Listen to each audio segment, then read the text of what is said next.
ரட்சணிய சேனை ஸ்தாபக general William booth அவர்களின் மூத்த மகன் பிராம்வெல் பூத் ஒரு நாள் லண்டன் மாநகரில் தொழிலாளர்கள் வசித்த பகுதியின் வழியாக கடந்து சென்றார். அப்போது அந்த இடத்தில் இருந்து ஒரு அழுகுரல் கேட்டது. உடனே அந்த இடத்தை சென்று பார்த்தார். அங்கு ஒரு தாய் மரணத்தோடு போராடுவதையும் ஒரு பச்சிளம் குழந்தை கதறி அழுவதையும் கண்டார்.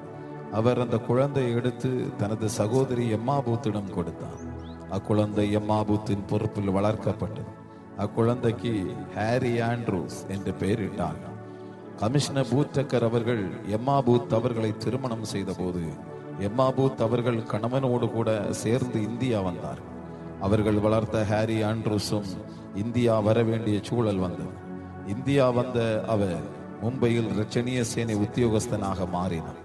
அப்போது இந்தியாவின் தென்கோடியில் உள்ள கேப் கமரின் டிவிஷனில் ஊழியம் செய்து கொண்டிருந்த மேஜர் வில்லியம் ஸ்டீவன்ஸ் என்பவருக்கு உதவியாளராக நியமிக்கப்பட்டார் ஹாரி ஆண்ட்ரூஸ். அக்காலங்களில் தென் திருவிதாங்கூர் பகுதியில் அநேகர் காலரா, வைசூரி, மலேரியா போன்ற கொடுமையான வியாதியினால் மரித்து கொண்டிருந்தனர். இதற்கு காரணம் தேவையான மருத்துவ வசதி அவர்களுக்கு இல்லாதிருந்ததே. இக்கோர காட்சியை கண்ட இளம் வாலிபனான ஹாரி ஆண்ட்ரூஸ் அவர்கள் மேல் மனதுருகி அவர்களுக்கு வேண்டிய உதவிகளை தன்னுடைய வசிப்பிடத்திலேயே செய்ய ஆரம்பித்தார். இதை பார்த்த மேஜர் ஸ்டீவன்ஸ் அவர்களின் மனைவி தாங்கள் பயன்படுத்திய குளியல் அறையினை ஒதுக்கி கொடுத்தார்கள். ஹாரி ஆண்ட்ரூஸ் தன் பணியை இதிலிருந்து தொடங்கினார். ஜனங்கள் அவரை தேடி வர ஆரம்பித்தார்கள், சுகம் பெற ஆரம்பித்தார்கள். ஹாரி ஆண்ட்ரூஸின் இந்த பணியை குறித்து ஜெனரல் வில்லியம் பூத்திற்கு எழுதினார் வில்லியம் ஸ்டீவன்ஸ். இந்த பணி பற்றி அறிந்த பிராம்வெல் பூத் அவருக்கு உற்சாகமூட்டினார். ஹாரி ஆண்ட்ரூஸ் இங்கிலாந்து வந்து பயிற்சி பெறுமாறு ஏற்பாடுகள் செய்யப்பட்டது. அதன்படி 1895 இங்கிலாந்துக்கு சென்று லண்டனில் உள்ள ஒரு மருத்துவமனையில் பயிற்சி பெற்று 1896 மீண்டும் நாகர்கோவில் வந்தார் ஹாரி ஆண்ட்ரூஸ். மீண்டும் மருத்துவ பணி நாகர்கோவில் டிஸ்ட்ரிக்ட் தலைமையகத்தில் டிஸ்ட்ரிக்ட் உத்தியோகஸ்தனின் உதவியோடு வாங்கப்பட்டிருந்த நிலத்தில் கட்டடம் கட்டப்பட்டு துவங்கப்பட்டது. 1897 இறுதியில் இக்கட்டடம் பிரதிஷ்டை செய்யப்பட்டது. மருத்துவ தொழில் வளர்ச்சி காண ஆரம்பித்தது. 1895 ஹாரி ஆண்ட்ரூஸ் லண்டனில் இருந்தபோது அங்குள்ள லெவிஷன் என்ற படைஸ்தலத்தில் படைஸ்தல உத்தியோகஸ்தனாக பணிபுரிந்த கேப்டன் டாக்டர் பெர்ஷி டர்னரை சந்தித்து இந்தியாவில் வந்து மருத்துவ பணியில் உதவி செய்யுமாறு கேட்டுக்கொண்டார். முதலில் மறுத்த டர்னர் பின்னர் பிராம்வெல் பூத்தின் அறிவுரையை ஏற்று மறுபடியும் மருத்துவத்துறையில் பல்வேறு உயர் பட்டங்கள் பெற மீண்டும் மருத்துவக் கல்லூரியில் பயின்று கண் சிகிச்சையில் சிறப்பு பயிற்சியும் பெற்றார். பின்னர் 1900 டிசம்பர் மாதம் 25 நாகர்கோவில் வந்து சேர்ந்தார். அதன் பின் மருத்துவமனையில் புதிய கட்டடங்கள் கட்டப்பட்டு அதுவரைக்கும் இருந்த கேதரின் பூத் மருந்தகம் என்ற பெயர் மாற்றப்பட்டு கேதரின் பூத் மருத்துவமனை என்று புது பெயர் சூட்டப்பட்டது. நாளடைவில் நாகர்கோவில் மட்டுமன்றி பல பட்டணங்களிலிருந்தும் கிராமங்களில் இருந்தும் வியாதியஸ்தர்கள் கேதரின் பூத் மருத்துவமனைக்கு வர ஆரம்பித்தார்கள். திருவிதாங்கூர் மன்னரும் கூட இம்மருத்துவமனை சேவையை நன்கு மதித்து இப்பணியின் பாதுகாவலராக விளங்கினார்.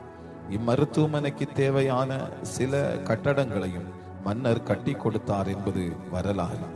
மன்னரும் திவான்களும் அடிக்கடி மருத்துவமனையை சந்தித்து மருத்துவமனைக்கு வேண்டிய ஆலோசனைகளை கூறியதோடு அதிக ஒத்துழைப்பையும் கொடுத்தனர். இக்காலத்தில் திருவிதாங்கூர் ராஜ்யத்தின் வைத்தியலாகாவிற்கு அதிகாரியாக உயர்ந்த சம்பளத்தில் டாக்டர் டர்னரை நியமிப்பதாக மகாராஜா அவர்கள் தமது விருப்பத்தை தெரிவித்தார். அதை குறித்து தனது மேலதிகாரியான பிரிகேடியர் ஏசுரத்தினத்திடம் டாக்டர் தெரிவித்தார். இருவருமாக வெகுநேரம் முழங்காலில் நின்று ஜெபித்து கர்த்தருடைய சித்தம் என்னதென்பதை அறியும்படி ஒப்பு கொடுத்தனர். ஜெபித்து முடித்த பின் தான் அழைக்கப்பட்ட ஊழியம் மிக குறைந்த வருமானம் உடையதாய் இருப்பினும் அதிலே நிலைத்திருந்து இறைவன் பணியில் தன்னை அர்ப்பணிக்க டாக்டர் தனது உடன்படிக்கையை புதுப்பித்துக் கொண்டார். டாக்டர் டர்னர் திருவிதாங்கூர் மன்னரை சந்தித்து தனது 4 ஆண்டு மருத்துவ பயிற்சி திட்டத்தினை அவரிடம் எடுத்து கூறினார். மன்னர் அதற்கு நிதி உதவி செய்தபோது மற்றொரு டாக்டரின் துணையோடு 4 ஆண்டு மருத்துவ பயிற்சியினை கேதரின் பூத் மருத்துவமனையில் தொடங்கினார் டாக்டர் டர்னர். 1908 வருடத்துக்கு முன்னர் 2 கிளை மருத்துவமனைகள் தொடங்கப்பட்டன. 1917 ஆண்டிற்கு பின்னர் 4 கிளை மருத்துவமனைகள் தொடங்கப்பட்டன. டாக்டர் பெர்சி டர்னர் 1923 ஆண்டு இங்கிலாந்து திரும்பினார். டாக்டர் டர்னரை தொடர்ந்து doctor William Nobel Catherine booth மருத்துவமனையின் முதன்மை டாக்டராக பொறுப்பேற்றார். டாக்டர் டர்னர் இங்கிலாந்து செல்லும் முன் ஆரல்வாய்மொழி, செம்பன் விளை, கோதநல்லூர், குளத்துமேல் என்ற இடங்களில் கிளை மருத்துவமனைகள் செயல்பட்டு வந்தன. டாக்டர் நோபல் 40 வருடங்களுக்கு மேலாக கேதரின் பூத் மருத்துவமனையில் தலைமை மருத்துவராக பணிபுரிந்தார். இவரது காலத்தில் பல புதிய கட்டடங்கள் கட்டப்பட்டன. இவரது பெருமுயற்சியினால் தாதியர் பயிற்சி பள்ளி 1938 ஆண்டு மே மாதம் 24 இம்மருத்துவமனையில் தொடங்கப்பட்டது.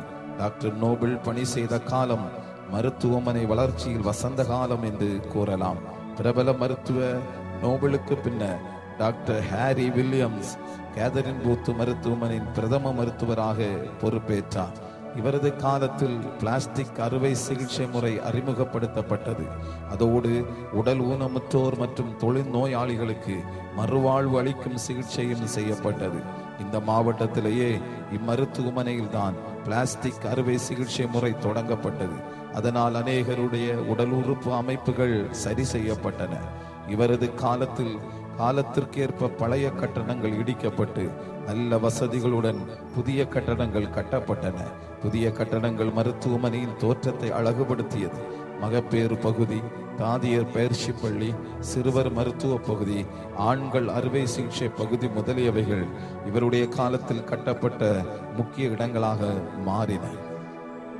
டாக்டர் வில்லியம்ஸை தொடர்ந்து இந்த மருத்துவமனைக்கு பொறுப்பாளராக டாக்டர் லயலலேவே, doctor Herbert C Rader, captain James Good, lieutenant colonel P Selvaraj, major Janet Cooper போன்றோர் ஆட்சி பொறுப்பில் வந்து அமர்ந்தனர்.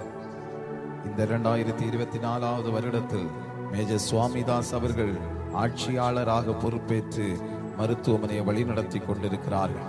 கேதரின் பூத் மருத்துவமனை இந்திய தென்கிழக்கு மாகாணத்தின் சேனை பணியின் இதயமாக கருதப்பட்டு வருகிறது. உலக பிரசித்தி பெற்ற இம்மருத்துவமனை இன்றும் இறைவனின் அன்பினை தனது பணியின் மூலமாகவும் பணியாளர்கள் மூலமாகவும் பிரதிபலித்து வருகிறது. ஹாரி ஆண்ட்ரூஸும் வில்லியம் ஸ்டீவன்ஸும் இறையாசியால் தொடங்கிய இப்பணி இறைவனால் ஆசீர்வதிக்கப்பட்டு இன்றும் அநேகரை இயேசுவிடத்தில் வழிநடத்தி வருகிறது. என் அன்புக்குரிய தேவ பிள்ளைகளே, ஒரு அனாதை சிறுவனை கொண்டு இவ்வளவு பெரிய பணியை தேவனால் செய்ய முடியும் என்றால் உங்களையும் எங்களையும் கொண்டு ஆண்டவர் அநேகம் செய்ய விரும்புகிறார். தேவனுடைய சமூகத்தில் நம்மை அர்ப்பணம் செய்வோம். சேனை பணி வளரட்டும். சேனையோடு கர்த்தருடைய கிருபை இருக்கிறது. தேவன் தாமே நம் அனைவரையும் ஆசீர்வதிப்பாராக. ஆமென்.